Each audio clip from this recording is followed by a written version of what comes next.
chaîne de l'excellence Dias Congo. Alors je vous demanderai de rester branchés sur www.diascongo.com. Merci et le plaisir soit vôtre. Bonjour, honorable. Bonjour. Merci en tout cas de nous avoir accordé votre temps pour passer avec vous un petit moment pour parler un peu de l'actualité politique en République démocratique du Congo.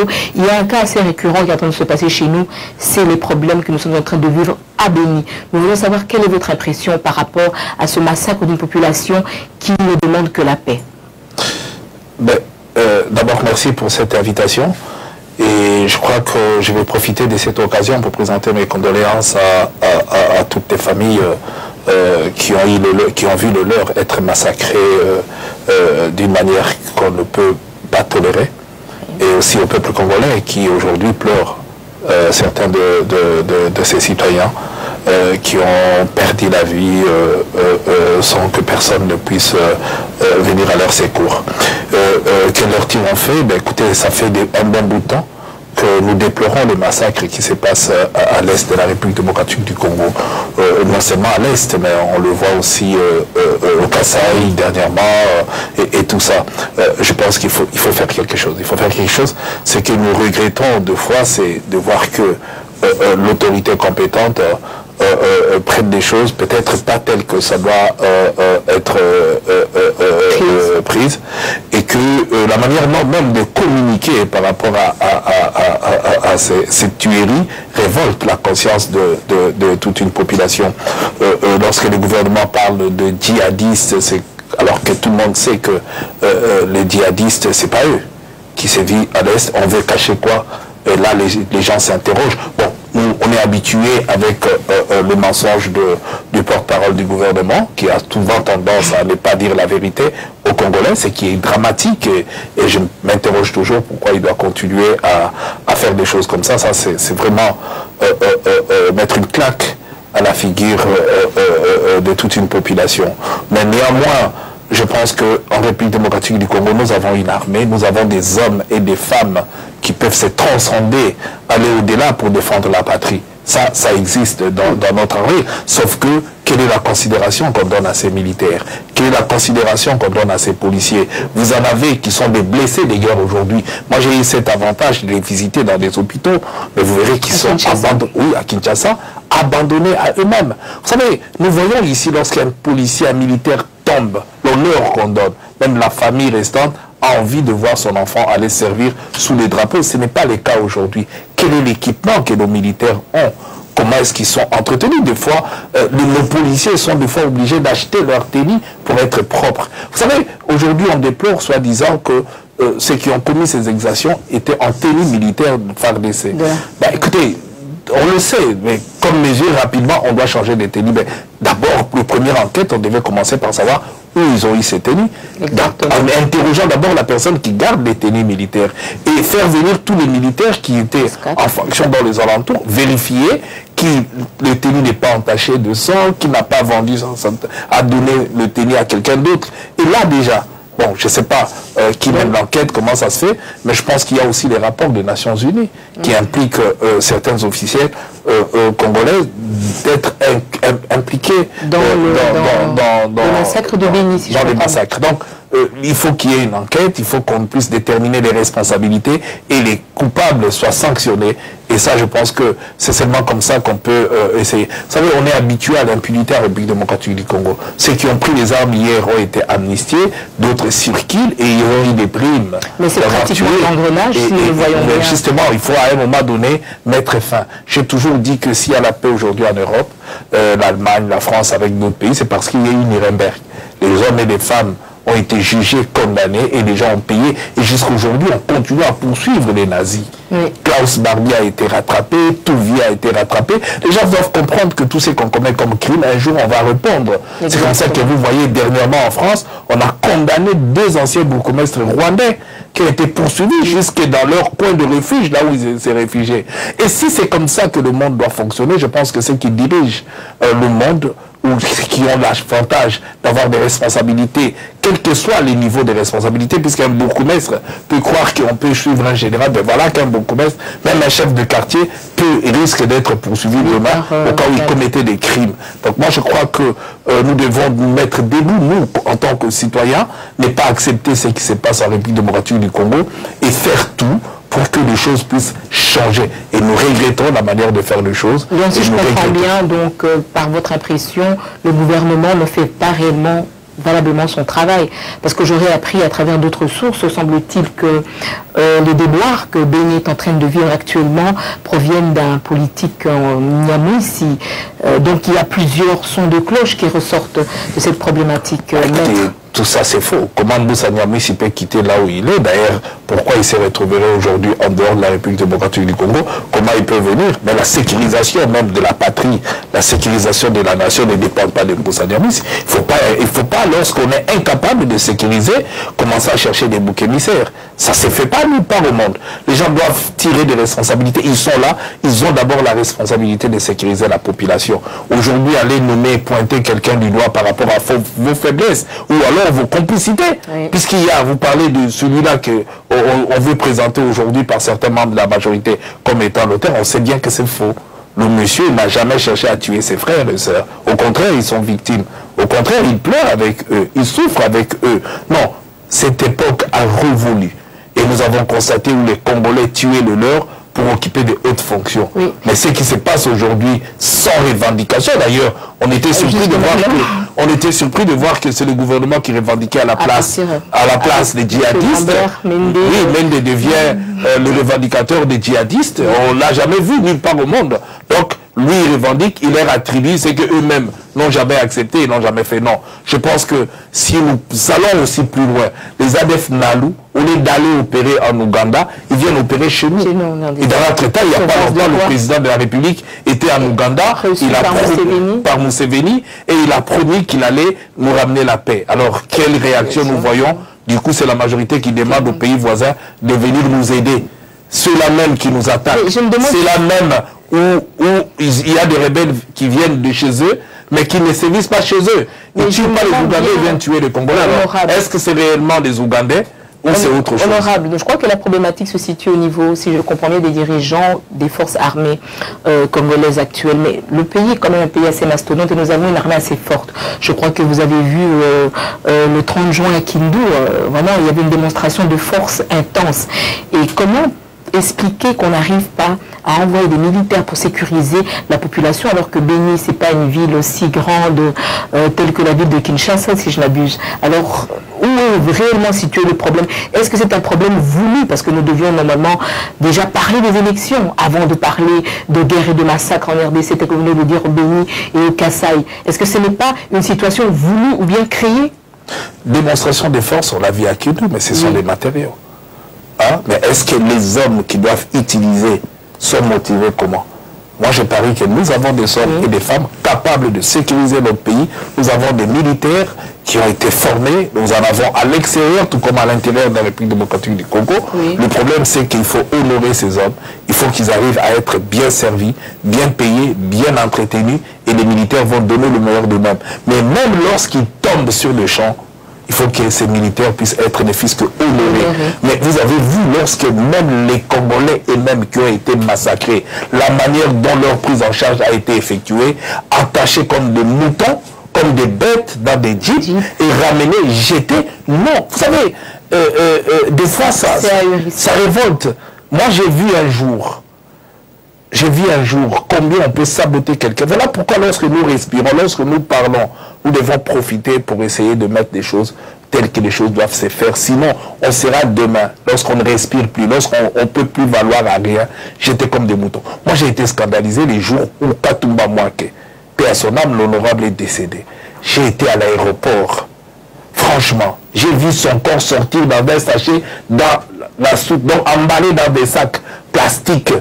Voilà quelqu'un qui a servi la République, Katumba Mouake. Voilà quelqu'un. Donc, le corps de Papa Wemba a été honoré, des taboulets des autres. Hein? Mais voilà quelqu'un qui a servi, qui est mort en mission. Son corps était emballé dans des sachets. Et on a même eu honte de descendre. L'avion est arrivé, donc ils étaient entassés comme ça, comme des bêtes. Oui. Et je parle maintenant de Katumba Mwanke, l'honorable de son état. Et on arrive. Et là, jusqu'aujourd'hui, hein, on le regrette. Tout, on l'a vanté, on a tant vanté. Mais comment son corps est arrivé? Est-ce qu'il était difficile d'envoyer un avion, hein, qu'on pouvait mettre son corps dans un cercueil, puisque le premier cercueil que son corps a vu, c'est le cercueil qui a été ramené à Kinshasa et on l'a mis dedans, à l'aéroport. Mais il est venu emballé dans des sachets comme je ne sais pas comment. Donc moi je pense qu'il faut qu'on arrive à honorer. Nous avons nos frères, prenons un exemple, c'est que les 400 morts qu'on a reconnus, même s'il y a des bébés qu'on a enterrés à Maluku. Lorsqu'on découvre des choses comme ça, les autorités devaient déterrer ces corps, les mettre dans des cercueils pour les honorer. Nous n'honorons pas les nôtres. Donc c'est ça le problème. Et les militaires qui vont sur le champ de combat peuvent savoir que derrière, je serai honoré. Et mais lorsqu'ils ne sont pas honorés, lorsqu'ils sont blessés, comment on prend en charge les blessés d'abord pour que les gens acceptent d'aller sur le front? Bon, ça pose un problème de conscience. Et nous devons faire tout pour changer ce genre de choses, surtout ce genre de comportement. À ce moment-là, on aura une armée, on aura une police, et les militaires doivent être bien payés, les policiers aussi, s'ils sont bien servis, je parie qu'ils donneront le meilleur d'eux-mêmes, puisque la volonté y est, la technique, ils l'ont. Maintenant, il faut qu'il y ait ces coups de pouce pour leur permettre d'aller et de servir la patrie. Oui, honorable, nous naviguons lentement, en tout cas vers la fin de l'année 2016. Parlons d'élections. Est-ce qu'il y en aura en RDC? Oui, vouloir ou pas, il y aura élection en République démocratique du Congo, vouloir ou pas. Donc je pense que le Congo a choisi comme mode de gestion la démocratie. Il ne peut pas y avoir une démocratie sans qu'il y ait élection, sans que les hommes et les femmes qui dirigent, sans que les hommes et les femmes qui dirigent. Non, je pense qu'on avait bien commencé. Maintenant, nous sommes en train de très très mal chuter. Quand vous suivez les déclarations des uns et des autres, moi je pense que de telles inepties, on ne peut pas les avaler. On ne peut pas, surtout lorsque nous voulons construire en plein centre d'Afrique un état de droit. Et je pense que ça commence par la considération même des textes qui nous régissent. C'est pas parce que je suis jeunesse. Vous savez, tout à fait d'accord avec ceux-là qui, il y a longtemps, ont sonné cette sonnette d'alarme. Le G7, on les a chassés. Soi-disant, il y avait un procès d'intention. Mais aujourd'hui, on leur donne raison. Lorsque Moïse Katumbi a parlé des pénaltys, tout le monde a tiré sur lui. Aujourd'hui, on donne à Moïse Katumbi raison en quittant le PPRD. C'est qu'il a décrié la tendance qu'il avait vue. Pour certains, ils l'ont traité de tous les mots, mais aujourd'hui, nous voyons comment le troisième pénalty est en train d'être refusé par la population qui risque d'envahir le terrain, tout simplement parce qu'ils ne vont pas accepter. Donc tout ça a été dit, et les gens pensaient que ce qu'ils disaient était contre. Non, nous traversons une période très, très risqué aujourd'hui en République démocratique du Congo, où les uns pensent que nous sommes forts, nous avons une armée, nous avons la police, mais on oublie une chose, c'est que cette même armée, les militaires souffrent aussi avec les autres. Leurs femmes souffrent, leurs enfants incapables de payer les minervales de leurs enfants, et la police la même chose. Est-ce que vont-ils accepter de massacrer la population parce qu'il y a des hommes et des femmes qui pensent qu'eux ils sont là, ils ne pourront jamais être bougés? Non, je ne pense pas. À un moment donné, vous savez, puisque nous sommes en France, Napoléon c'était l'homme qui a fait des conquêtes impossible et qui pouvait croire que Napoléon pouvait chuter un jour. Il a fini par être démis et par tomber. Vous avez raison, parce que quand vous parlez de démocratie, il est évident que nous avons besoin d'élections, mais quand vous regardez au point de vue synergie, structure, je crois que le pays n'est pas encore prêt pour organiser des élections. Il y a l'enrôlement des nouveaux majeurs, il faut les structures, il faut les finances. Le gouvernement a dit à plusieurs reprises, tout financièrement, il n'a aucun budget. Nanga le dira de même, d'après la déclaration du président de la République qui dirait que c'est pour 2017. Donc avec tout ça, croyez-vous que vers la fin de l'année, il y aura des élections? Même ceux qui parlent de 2017, ils pensent que 2017 n'arrivera pas, quoi, en fait. Ah, ils pensent que ça n'arrivera pas. Oui, justement. Non, je vais vous dire une chose. Ça, c'est voulu, c'est fait sciemment. Quand vous regardez Corneille Nanga, puisque vous parlez de lui, lorsqu'il passe, il dit que non, voilà, le gouvernement qui me donne le moyen m'a obligé de faire l'appel d'offres. Quand vous demandez le gouvernement, on vous dit non, c'est que ça la loi en République démocratique du Congo. Maintenant, la société, jetez les noms pour ne pas leur faire une mauvaise publicité. Cette société qui aujourd'hui fournit les kits, si vous regardez, le marché a été passé de gré à gré.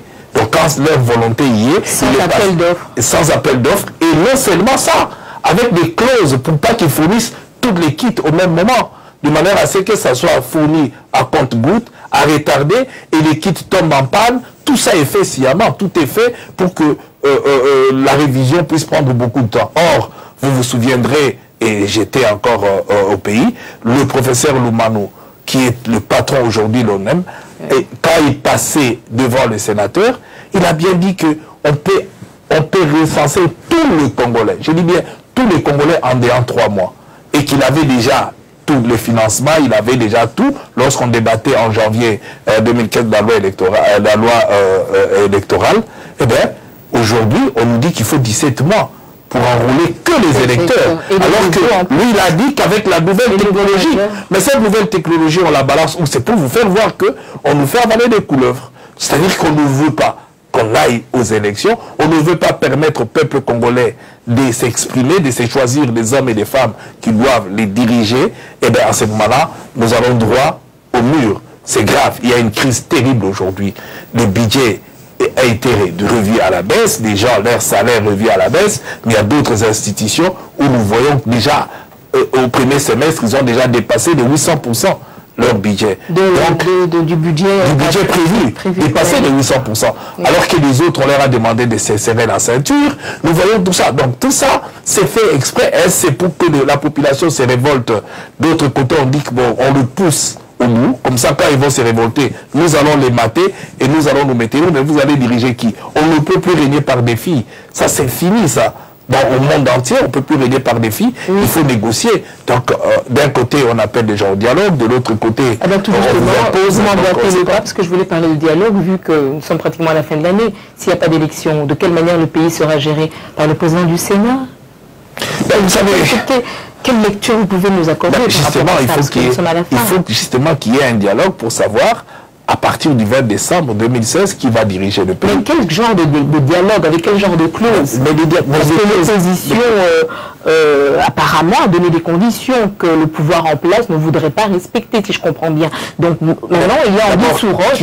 Qui a intérêt qu'il y ait dialogue? Qui a demandé, qui a appelé les gens au dialogue? C'est le pouvoir en place. Parce qu'ils se sont sentis incapables de vouloir faire les choses telles que les choses doivent se faire. Ils ont refusé, même pas incapables, ils ont refusé de pouvoir le faire.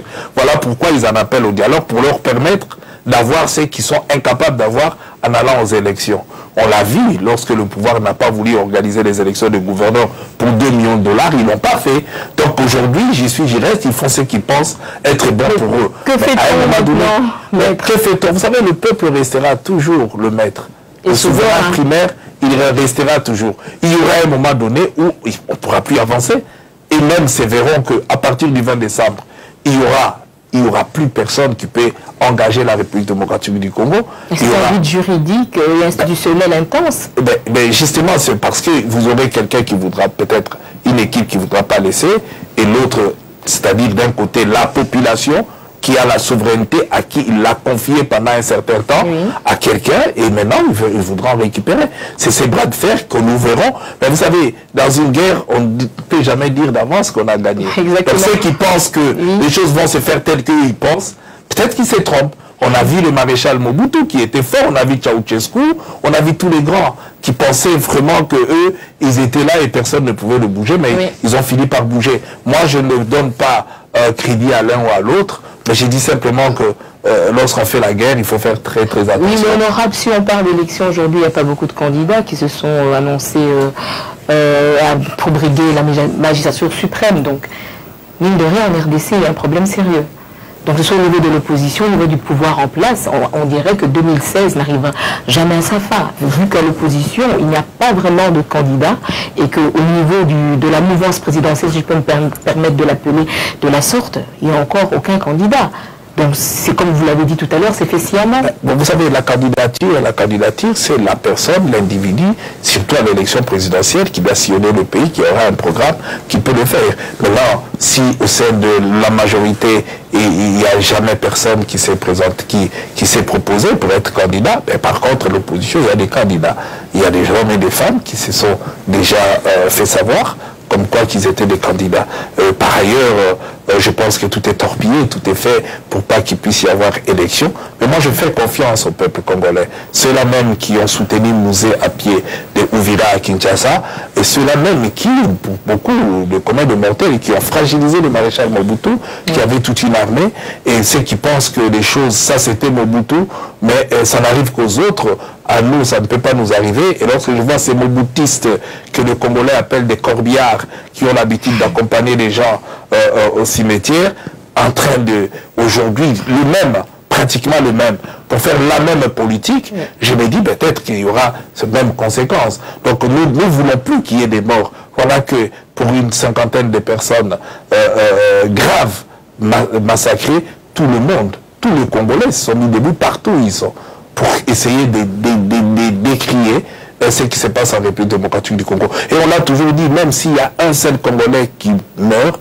aujourd'hui, le Congo perd une occasion considérable de pouvoir se développer. Voilà pourquoi nous devons faire très attention qu'il n'y ait plus de massacres, mais qu'il y ait la démocratie. C'est seulement dans un état de droit que nous allons développer la République démocratique. Nous venons de très loin. Il y a eu des morts, il y a eu des grèves, il y a eu beaucoup de choses. Et que comment est-ce que nous ne pouvons pas être humains, surtout ces mobutistes-là, comment ils ne peuvent pas être humains pour comprendre qu'ils ont servi un dictateur pendant 32 ans, qui a amené le Congo, qui a mis le Congo à genoux, et qu'aujourd'hui, il continue les mêmes méthodes, le même système, pour faire rêver quoi? Moi, je pense que les résultats risquent d'être le même résultat, parce qu'on ne peut plus régner par défi. Même si on le fait, on finira comment? Parce que personne ne sait comment il va finir. Même si on fait des calculs en disant, au bout d'un certain temps, je ferai ça, mais on ne sait pas, est-ce que ça va réussir? Est-ce que ça va capoter? Est-ce que ça va bloquer quelque part? En face de vous, ce sont des hommes et des femmes, à savoir la population, qui ne va jamais se laisser faire. Vous savez, cette population a accepté l'inacceptable,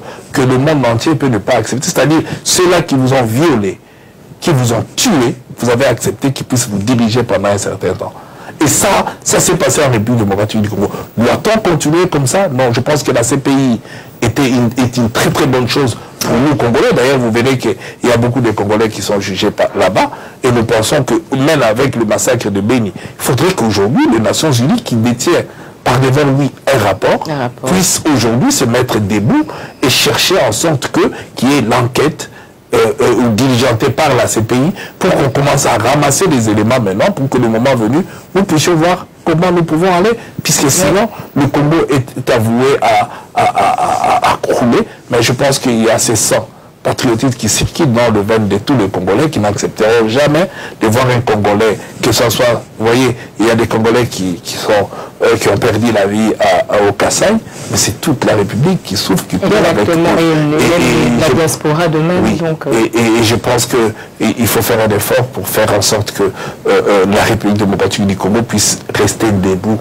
On risque de nous mettre à genoux aujourd'hui. Parce que dans les jours à venir, je pense que la première des choses, puisqu'on parlait des élections, la première violation va être le 19 décembre. Si la CNI ne convoque pas les électeurs, il n'est pas exonté. Personne n'a donné, même la Cour constitutionnelle, n'a exonéré la CNI de son devoir constitutionnel d'appeler les électeurs 3 mois avant la fin du mandat du président de la République. Ne pas le faire, il violerait. Mais si le président, l'équipe dirigeante de la CNI aujourd'hui pense qu'ils sont... Vous savez, ce qui m'étonne en République démocratique du Congo, c'est que les hommes à qui on a confié les responsabilités, lorsqu'ils sont incapables de réaliser cela, ils demandent, et ils ne pensent pas qu'ils ont eu tort, ils étaient incapables, qu'ils démissionnent. On a vu un président en Haïti incapable d'organiser les élections pour sa succession, il est démissionné, il est parti.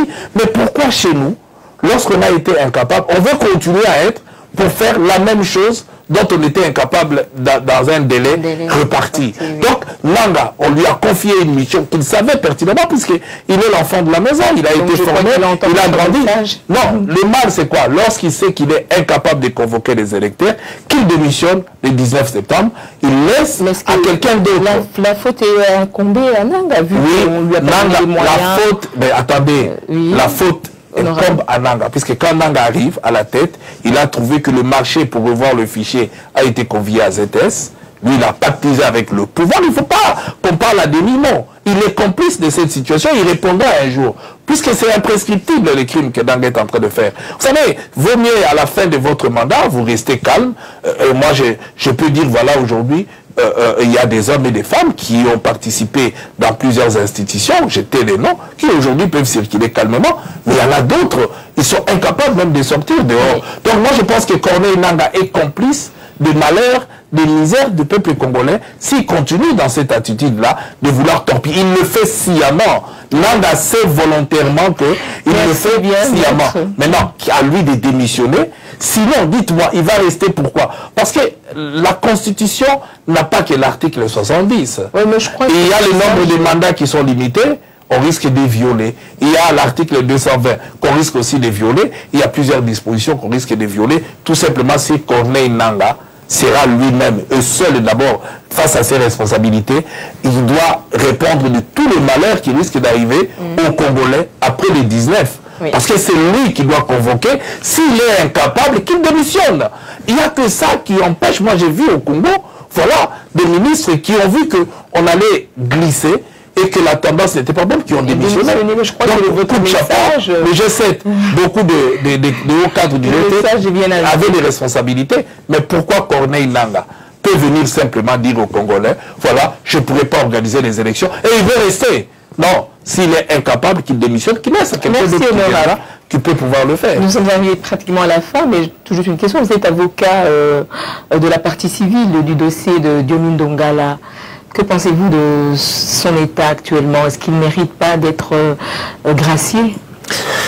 Écoutez, d'abord, je ne parlerai pas en tant qu'avocat. J'étais avocat de la partie civile, c'est vrai, dans ces dossiers que je connais parfaitement bien.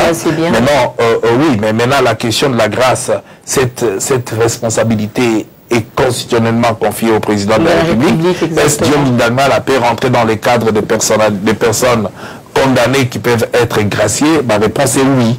Oui, on peut gracier Diomi Ndongala. Ce n'est pas parce que Diomi Ndongala a été condamné pour viol qu'il ne mérite pas la grâce. Est-ce que c'était justifié? Est-ce que c'est vrai? Parce que c'était pas une combine, parce que rien en RDC... Je termine mon raisonnement, puisqu'en tant qu'avocat, je ne peux pas commenter un dossier judiciaire qui a été qui est coulé en force de la chose jugée. Mais sauf que ce que je peux vous dire aujourd'hui, c'est que la question que vous me posez, la grâce présidentielle, la Constitution n'a pas limité au président de la République qui peut gracier, qui ne peut pas gracier. Et moi, je continue toujours à dire, même ceux-là qui ont été condamnés pour l'assassinat de Mouzé Laurent Désiré Kabila, parce que personne aujourd'hui, parmi ceux qui se trouvent à Makala aujourd'hui, personne, je mets quiconque à défi, a été condamné pour avoir tué Mouzé Laurent Désiré Kabila. Donc on peut aussi les gracier.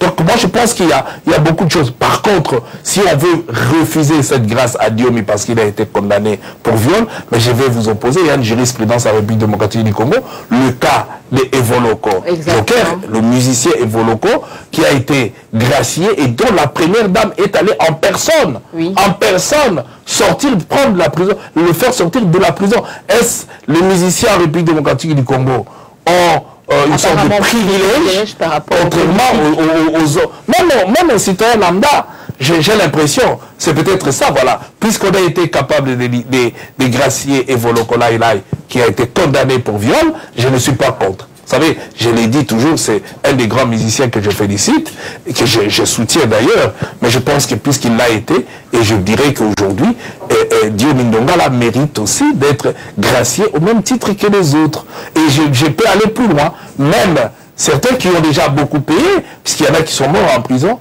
ceux qui ont été aussi condamnés pour la mort de Mouzé Laurent Désiré Kabila, notre héros, que nous pleurons pratiquement chaque jour lorsque nous citons son nom. Nous l'aimons beaucoup, Mouzé, on l'aimait, on l'a aimé, on continuera à aimer Mouzé Laurent Désiré Kabila, mais nous pensons qu'il faut qu'on continue les enquêtes pour découvrir qui est le vrai assassin, puisque jusqu'aujourd'hui, l'arme des crimes n'a jamais été retrouvée. Il y a beaucoup de zones d'ombre. On a découvert ceux de Lumumba, et je pense qu'un jour, on nous dira ce qui s'est réellement passé en ce qui concerne Mouzé Laurent Désiré Kabila. Mais c'est vrai que parmi ceux qui ont été condamnés, c'est vrai, ils ont été condamnés. Nous ne sommes pas là pour revenir encore sur ce procès. Mais nous demandons si on peut les gracier, qu'on gracie tout le monde. Vous savez, c'est souvent lorsqu'il y a des événements, des grands événements qu'on peut, puisque parmi les gens qui dirigent aujourd'hui, il y a des gens qui ont tué.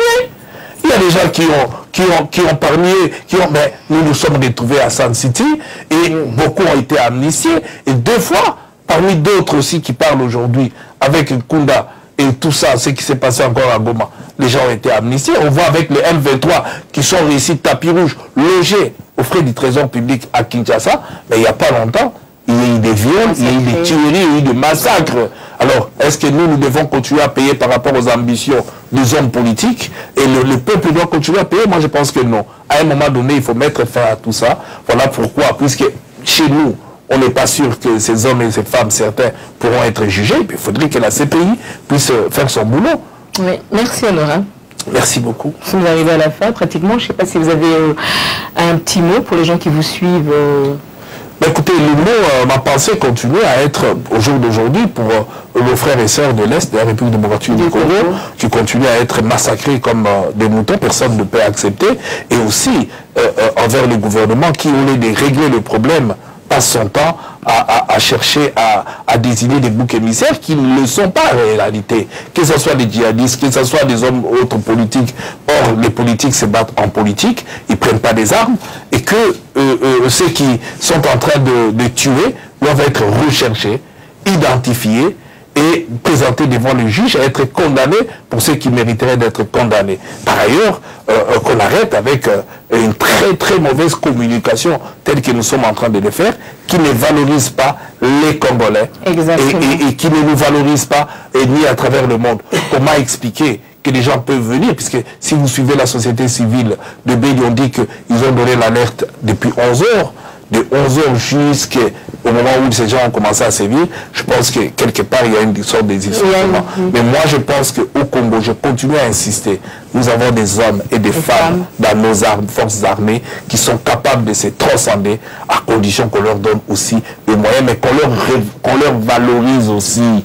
Aujourd'hui, il y en a qui sont en formation, qui crèvent de faim. Et aujourd'hui, il y en a qui n'ont même pas de tenue. Comment ils vont s'habiller, mais on retrouve que les tenues sont ailleurs, chez les tueurs. Non, moi je pense que... dit monsieur. Non, vous savez, les djihadistes viendront sévir chez nous parce que nous avons fait quoi? Est-ce que nous avons envoyé des Congolais en Syrie ou je ne sais pas, là où il y a la guerre ou chez Boko Haram? Non, je crois qu'il faut que nous gardions la tête froide. Nous devons tout faire. Vous savez, ça c'est un système érigé dans ceux qui sont habitués à mentir en République démocratique du Congo. Vous perdez un enfant, au lieu de vérifier pourquoi l'enfant est mort, pour éviter qu'il y ait encore de morts plus tard, non, vous dites Malia qui est, Kindoki. Et puis vous vous arrêtez là. Donc, mais non, ce n'est pas le cas. Il ne faut pas pointer que voilà, il faut nous amener de preuves que effectivement ce sont des djihadistes. Merci à vous, honorable Francis Kalombo, maître. C'était notre émission La Voix du Futur avec Rogasen Kapema et la chaîne www.diascongo.com, sans toutefois oublier notre réalisateur, le grand roi Bass.